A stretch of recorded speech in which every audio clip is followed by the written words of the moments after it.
नमस्कार, राजस्थान 5 के प्रहार में आपका स्वागत। मैं हूं आपके साथ हेमंत कुमार। राजस्थान में इस सप्ताह अशोक गहलोत पायलट की ही चर्चा रही। पहले 2 दिन अशोक गहलोत के बयान, फिर सचिन पायलट का करौली में मंच से बयान और इसके बाद आज दौसा में स्वर्गीय राजेश पायलट की पुण्यतिथि पर आयोजित प्रार्थना सभा के बाद सचिन पायलट ने जो मीडिया से कहा उसकी चर्चा पूरे प्रदेश में हो रही है। और सचिन पायलट ने यहां पर मीडिया से बातचीत करते हुए जिस तरीके से वे अशोक गहलोत पर नरम नजर आए और बीजेपी पर उतने ही गर्म दिखाई दिए, इसकी भी चर्चा हो रही है। आज उन्होंने पूर्व मुख्यमंत्री अशोक गहलोत के साथ अपने बहुचर्चित राजनीतिक संबंधों को लेकर एक ऐसा बयान दिया जिसकी गूंज अब दिल्ली से लेकर जयपुर के सियासी गलियारों में साफ सुनाई दे रही। सचिन पायलट ने मुस्कुराते हुए कहा कि मैंने वरिष्ठ नेता अशोक गहलोत जी का वो वक्तव्य बहुत अच्छी तरह से सुना है। उस बयान के संदर्भ में मुझे मीडिया के माध्यम से बस इतना ही कहना है कि अशोक गहलोत जी का स्नेह, अपनापन और गहरा लगाव जैसे उनके अपने बेटे वैभव गहलोत के साथ हमेशा रहता है, ठीक वैसा ही स्नेह, आशीर्वाद और लगाव मेरे साथ भी उनका निरंतर बना हुआ है। इस बयान के मायने क्या है? उन्होंने कहा कि हम सब आखिरकार कांग्रेस पार्टी के सच्चे समर्पित सिपाही हैं। पायलट के इस बयान के मायने आज समझेंगे। क्या कांग्रेस में अब सब कुछ ठीक है? पहले रिपोर्ट।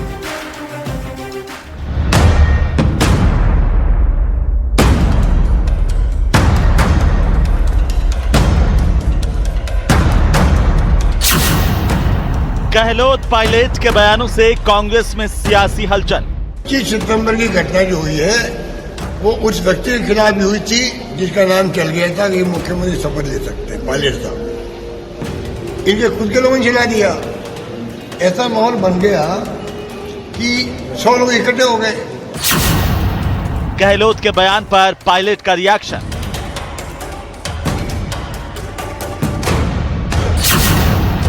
आंख मिलाकर देखो तो पता चलेगा सच बोला या झूठ। अगर आप किसी की आंख में अगर देखोगे आपको पता पड़ जाएगा कि वो सच बोल रहा है झूठ बोल रहा है। वैभव जैसा स्नेह रखते हैं अशोक गहलोत। अशोक जी का स्नेह और लगाव उनके पुत्र वैभव गहलोत जी के साथ है, उतना ही स्नेह और लगाव मेरे साथ भी है और हम सब कांग्रेस के सिपाही हैं। गहलोत ने मानेसर कांड को लेकर किए थे तीखे वार।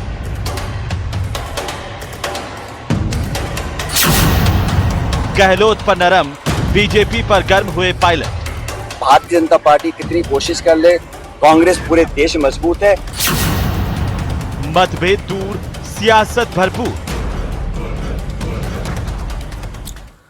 तो राजनीति में अशोक गहलोत ही कहते हैं कि जो होता है वो दिखता नहीं है, जो दिखता है वो होता नहीं है। क्या यहां पर यही हो रहा है? लेकिन बीजेपी कह रही है कि इस बार हम जो ट्रेंड राजस्थान का चला आ रहा था, एक बार बीजेपी एक बार कांग्रेस, इसको बदल देंगे। आज सतीश पूनिया जब मीडिया के सामने आए तो उन्होंने कहा कि अशोक गहलोत और सचिन पायलट का जो चलता आ रहा है वैसे ही गुटबाजी कांग्रेस में लगातार चलती आ रही है, उसमें किसी तरह का कोई फर्क या बदलाव होने वाला नहीं है। उन्होंने ये भी कहा कि इस बार राजस्थान में बीजेपी की सरकार रिपीट होगी और पायलट कह रहे हैं कि हम सब मिलकर के धरातल पर बीजेपी से लड़ने का काम कर रहे हैं। अशोक गहलोत को लेकर के जो उनका बयान है उस पर भी बात करेंगे। हमारे साथ खास मेहमान जुड़ चुके हैं।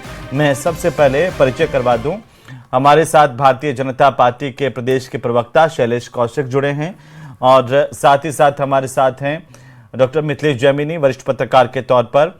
आप दोनों का बहुत स्वागत है, अभिनंदन है। और सबसे पहले कौशिक साहब आप ही से शुरुआत करता हूं क्योंकि लगातार जहां आज सतीश पूनिया का हमने बयान सुना, उन्होंने कहा कि कांग्रेस के अंदर तो कलह गुटबाजी पहले से ही चलती आ रही है। अशोक गहलोत, सचिन पायलट अभी आगे भी चलती रहेगी। और पायलट कह रहे हैं कि अशोक गहलोत का स्नेह जो है वो जैसा वैभव गहलोत के साथ ही है वैसा मेरे साथ भी है। तो क्या मान लें कि गुटबाजी तो उधर खत्म हो गई? देखिए हेमंत जी, पिछले 7-8 दिन से आप जिस तरीके की बयानबाजी देख रहे हैं अशोक गहलोत जी के द्वारा और अशोक दूसरी तरफ पायलट और पायलट के समर्थकों के द्वारा, तो स्पष्ट रूप से ये इंगित है कि जो 10 साल जब सचिन पायलट पीसीसी के अध्यक्ष बने तब से लेकर आज तक पूरे 5 साल सरकार के निकल गए और 2.5 साल इनमें कांग्रेस अंतर कलह और गुटबाजी से उबर नहीं पाई है। जिस तरीके से जब भी अशोक गहलोत को ये आहट होती है दिल्ली की तरफ से कि राजस्थान के नेतृत्व में, कांग्रेस के नेतृत्व में कोई परिवर्तन होने वाला है, सचिन पायलट को कोई जिम्मेदारी मिलने वाली है, तो कोई ना कोई नया एजेंडा वो बाहर निकालते हैं। कहीं ना कहीं मानेसर या किसी और माध्यम से सचिन पायलट को दिल्ली के कटघरे में खड़ा करने का प्रयास करते हैं। तो ऐसी स्थिति में केवल ये कहना कि गुटबाजी खत्म हो गई है, और दूसरी तरफ रही पायलट गुट की बात, तो पायलट गुट के जिस तरीके से रमेश मीणा ने खुलकर कल बयानबाजी की थी, सब तरीके की आरोप प्रत्यारोप लगाए थे, तो पायलट भले नरम बने हुए हैं, लेकिन जिस तरीके सेनापति के रूप में, लेकिन सैनिक उनके जिस तरीके से आए हुए हैं, तो निश्चित रूप से कांग्रेस आज पूरी तरीके से बिखरी हुई है, और मैं कह सकता हूं कि राजस्थान कांग्रेस बिखराव की ओर जा रही है। जी, कांग्रेस के प्रवक्ता भी जुड़ेंगे, उनसे भी राय लेंगे, लेकिन पहले मैथिली जैमिनी साहब आप ही से कि जो अभी कौशिक साहब कह रहे हैं, आज जो सचिन पायलट बोले दौसा में और कल जो सचिन पायलट करौली में जिस तरीके से उन्होंने बयान दिया, कहा कि अगर कोई बोलता है तो उसकी आंखों में देखो, पता चलेगा सच बोल रहा है या झूठ बोल रहा है, आंखों में देख करके पता चलता है। उन्होंने जिक्र किया तांत्रिक चंद्रस्वामी का भी, लेकिन आज सबकी आशाओं पर उन्होंने पानी फेर दिया विरोधियों की। निश्चित रूप से पॉलिटिकल साइंस में दो तरीके के लीडर होते हैं, मास लीडर और एक मैनेजमेंट के लीडर, और सचिन पायलट फ्यूजन है, मास लीडर प्लस मैनेजमेंट के लीडर। कल उनके बयान थे कुछ तीखे तेवर वाले, और आज जो उनके बयान थे अपने पिता की 26वीं पुण्यतिथि पर, और दौसा में जहां वो शहीद हुए, वो अपने दोनों बेटों के साथ पहुंचे, तमाम नेता पहुंचे, लेकिन अशोक गहलोत वहां नहीं गए। कहीं न कहीं देखिए अशोक गहलोत की सियासत यह है कि वो नीरज डांगी को बधाई देने के लिए राजस्थान विधानसभा में गए, लेकिन राजेश पायलट जैसे दिग्गज पूर्वी राजस्थान के लीडर को बधाई श्रद्धांजलि देने नहीं गए। तो कहीं न कहीं अभी कांग्रेस में कड़वाहट का दौर है, और सचिन पायलट अच्छी तरह जानते हैं कि जब मुझे डिप्टी सीएम और प्रदेशाध्यक्ष से महज विधायक बनाने का जादू अगर किसी ने किया तो अशोक गहलोत ने किया, तो कहीं न कहीं वो सेफ गेम खेल रहे हैं, और कहीं न कहीं आलाकमान ने भी उनसे कहा होगा कि सबको साथ रखिए, सबको साथ लेके चलिए, तो कहीं न कहीं कुछ होने वाला है, क्योंकि पीआर मीणा तो साफ बोल गए थे वहां श्रद्धांजलि सभा में कि प्रदेशाध्यक्ष बन के आ रहे हैं।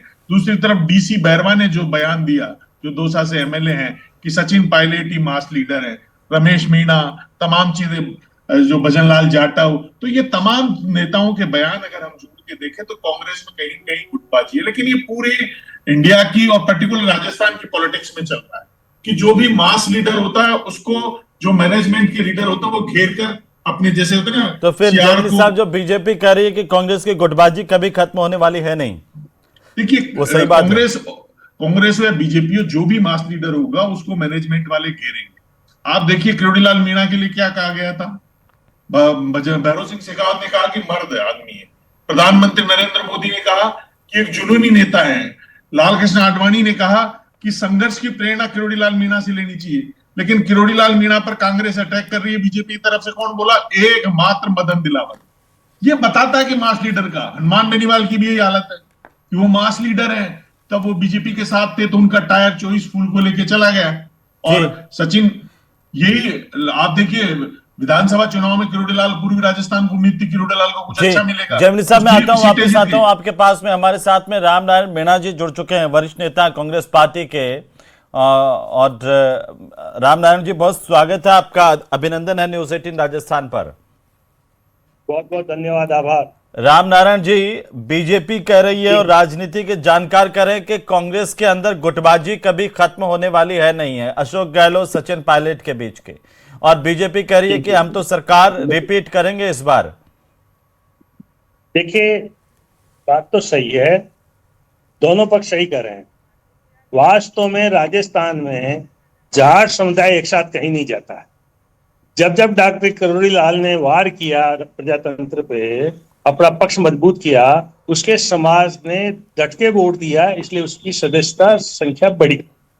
अब मीणा जाति को बहुत परेशानियां हो रही है, सर्विस एडमिन का आरक्षण बहुत स्लो कर दिया है, नौकरियां खत्म हो गई है, नेता केवल भाषण दे रहे हैं। अब धीरे धीरे ये भावना पनप रही है कि मीणाओं के साथ जिन्होंने अन्याय किया उनको हम नहीं दें, और ये बहुत ही जल्दी, साल 6 महीने में बहुत जल्दी कुछ हो जाएगा।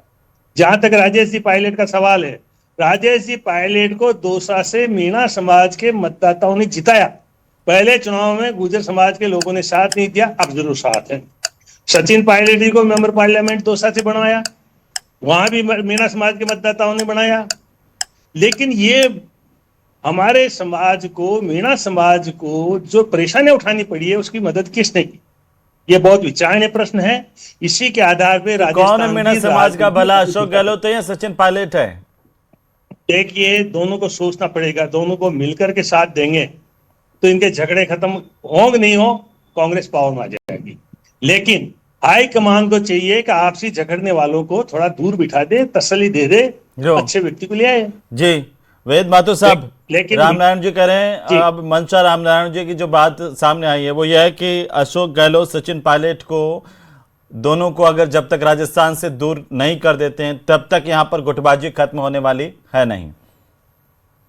नहीं, बिल्कुल सही कहा आपने। ये गुटबाजी आसानी से खत्म होने वाली नहीं है। लेकिन मैं ये नहीं है कि आप मुझे सुन पा रहे हैं? हाँ जी सुन पा रहे हैं सर। आप, हाँ, इसमें कोई संदेह नहीं है कि सचिन पायलट एक युवा है, जोशीले हैं तथा वो कांग्रेस को जिताने के लिए बहुत कुछ योगदान दे सकते हैं। लेकिन यहाँ मैं 2-3 तथ्य रखना चाहूंगा। पहला तथ्य है कि यदि कोई भी जातिवादी नेता जो अपनी जाति के अंदर मुखर है वो आगे आएगा और वो किसी पार्टी का चेहरा बनेगा तो दूसरी जातियां उसके खिलाफ लामबंद हो जाएंगी।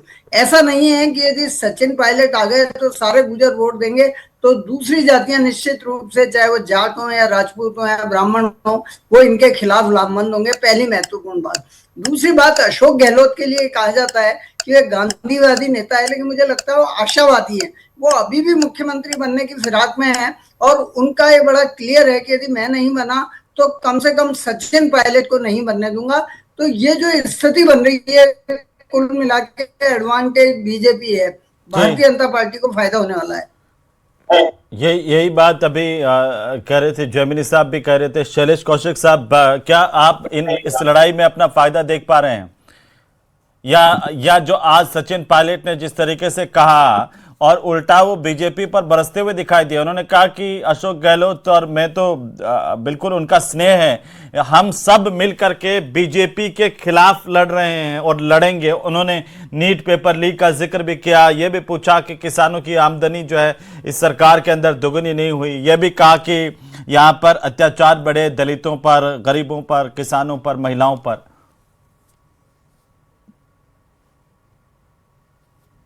देखिए हेमंत जी, जी जिस तरीके से कह रहे थे आज सचिन पायलट ने बयान दिया, हो सकता है कि उन्होंने कुछ जो आग पर पानी डालने का काम किया, लेकिन अभी कल उन्होंने एक बयान भी दिया था कि आंख में आग डालकर कोई बोले और सच मालूम पड़ जाएगा। ये अशोक गहलोत का, वो सचिन पायलट जी का बयान था। और जिस तरीके से आज उन्होंने एक भाषा का यूज किया कि मैं तो अशोक गहलोत के पिता और पत्र, तो ये वही अशोक गहलोत है। सचिन पायलट जी ने कहा था कि मैं तो जालोर सिरोही में चुनाव प्रचार, लोकसभा चुनाव के दौरान चुनाव प्रचार करने को तैयार हूं, लेकिन अशोक गहलोत जी ने मुझे बुलाया नहीं। और अशोक गहलोत जी ने कहा कि बुलाने की क्या जरूरत, आप आए नहीं। तो जो पिता पुत्र का जो है ना, ये दिखावटी नौटंकी जो चल रही है, इससे केवल राजस्थान की जनता को नुकसान हो रहा है। पहले 5 साल में इनकी सरकार के समय लगातार नुकसान हुआ और आज ये विपक्ष की भूमिका भी नहीं निभा पा रहे। आज जिस तरीके से कांग्रेस की जो सिर्फ फुटबॉल पिछले 10-15 दिन से लगातार दिख रही है, और जैसे मैंने पहले भी जिक्र किया, ये केवल एक परिस्थिति जन्य वो है कि अशोक गहलोत को लग रहा है कहीं ना कहीं जो कांग्रेस का जो प्रदेश का जो मुखिया है वो चेंज होने वाला है या कांग्रेस के नेतृत्व में परिवर्तन होने वाला है।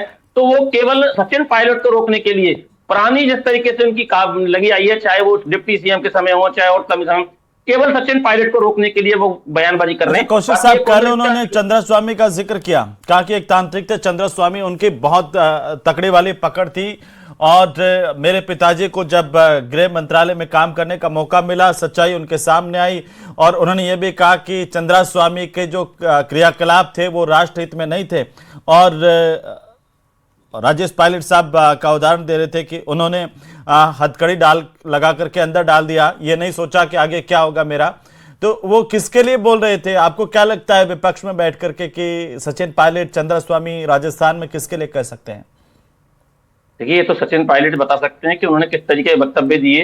बाकी उन्होंने खुद ने भी कहा कि मेरे पिताजी का के ऊपर भी उनका बहुत प्रभाव था। अब क्या कारण रही कि वो चंद्रा स्वामी के खिलाफ जिस तरीके से, अब इससे सचिन पायलट की खुद की मैच्योरिटी मालूम पड़ती है। कभी तो खुद राजेश पायलट जी किस तरीके से उनको चंद्रा स्वामी को सम्मान देते हैं, और वही स्थिति आ सकती है जो अशोक गहलोत और सचिन पायलट की बयानबाजी है। कभी सचिन पायलट जी अशोक गहलोत को आंख दिखाते हैं और कभी पिता तुल्य मानते हैं। तो समझ में नहीं आ रहा राजनीति, लेकिन ये राजस्थान की राजनीति के लिए दुर्भाग्यपूर्ण है। दूसरा मैं कहना चाहता हूं, जिस तरीके से कांग्रेस लगातार केंद्र से लेकर राज्य तक अपने नेतृत्व का जो स्थिर नहीं कर पा रही है, चाहे राष्ट्रीय नेतृत्व हो चाहे प्रदेश का नेतृत्व हो, उसका नुकसान राजस्थान को और हिंदुस्तान की जनता को हो रहा है। ठीक है रामनारायण जी, इसमें कुछ कहना चाह रहे हैं आपको?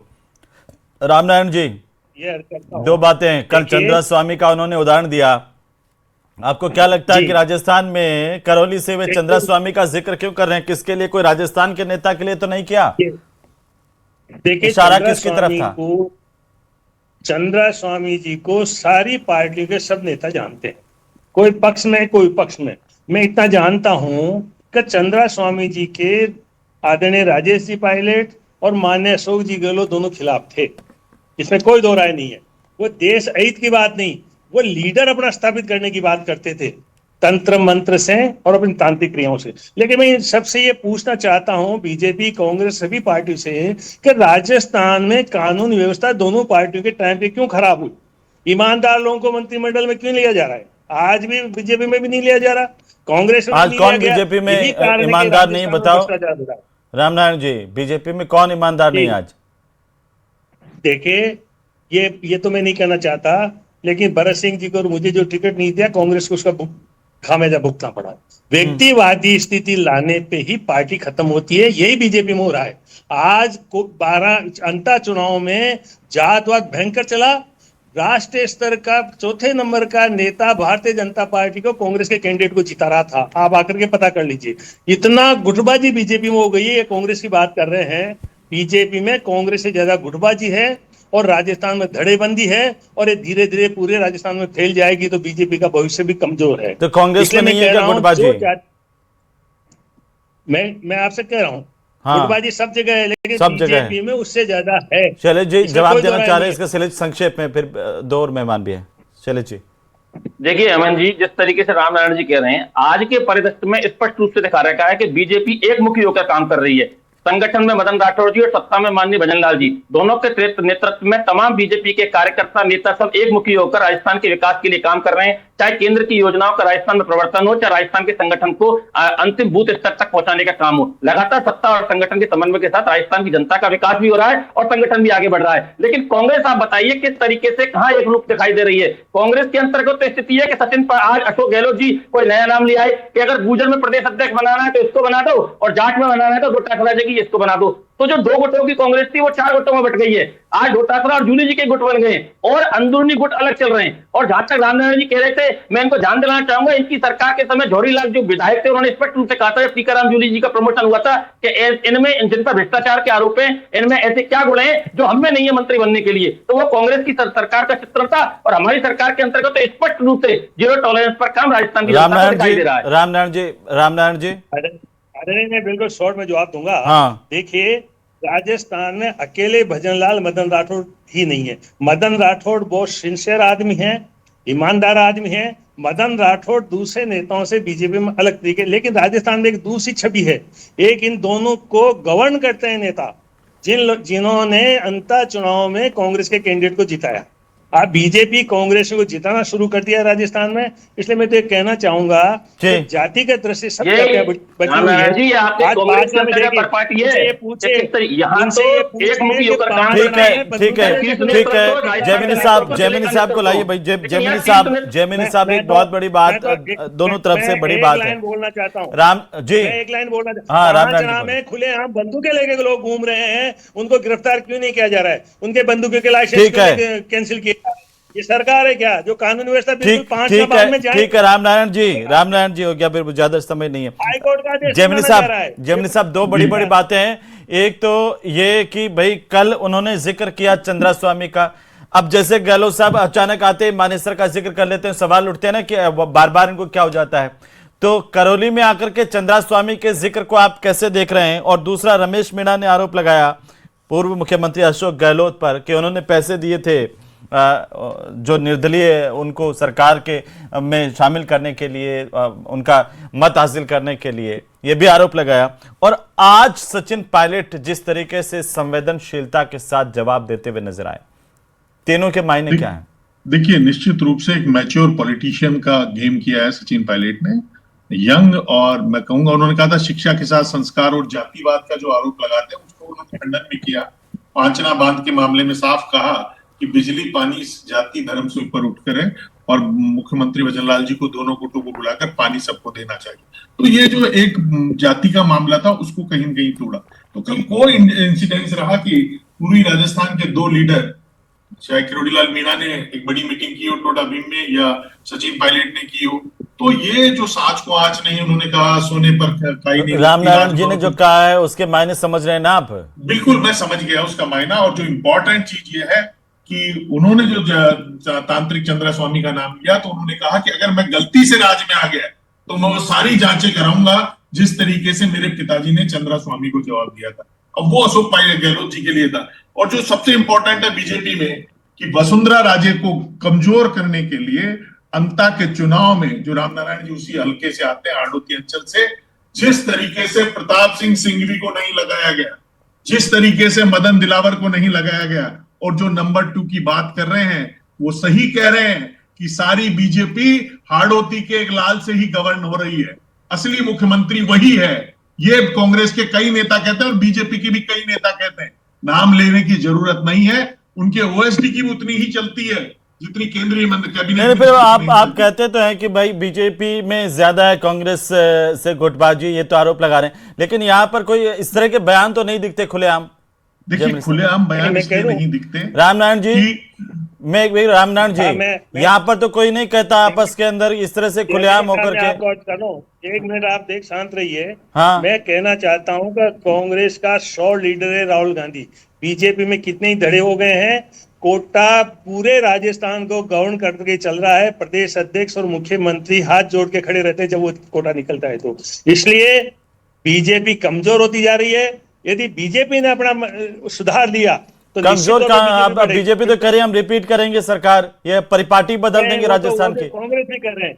मैं कह दूं कांग्रेस के धड़ेबंदी में लोग मेरे जैसे को, जो मेंबर पार्लियामेंट, मुझे टिकट बंटवा दो, कांग्रेस को कोई हरा ही नहीं सकता। मैं उसके सामने कह सकता हूं, प्रधानमंत्री के सामने। और इसको मदन राठौड़ भी स्वीकार करेंगे कि कांग्रेस के निष्पक्ष आदमी से टिकट बंटवाए गए। निश्चित तौर पे कांग्रेस रिपीट होगी। बीजेपी में झगड़े बढ़ गए हैं। पर आपको तो कितना दरकिनार किया, अब आप भूल गए इस बात को। आप जैसे आदमी को कितना दरकिनार किया, तो कांग्रेस रिपीट नहीं हुई। रामनारायण जी, जवाहरलाल नेहरू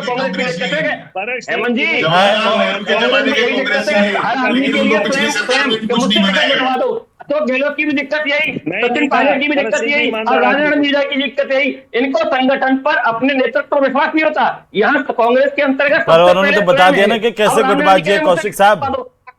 मैं एक चीज बता दूं आपको। हाँ, तो बताइए, आप बताइए ना कहाँ गुटबाजी। आज एक मुखी होकर भारतीय जनता पार्टी का, लेकिन ये टिकट मुझसे बंटवा दो। अब गहलोत पायलट जी के अलावा जूली जी के अलावा एक नया रामनारायण मीणा जी, यही कांग्रेस की सबसे बड़ी दिक्कत है। इसलिए कांग्रेस का जो सामूहिक नेतृत्व नहीं है। पर सचिन पायलट, कौशिक साहब, पायलट ने तो आज आपकी आशाओं पर पानी फेर दिया। आपने सोचा होगा कि पता नहीं आज क्या बयान दे देंगे।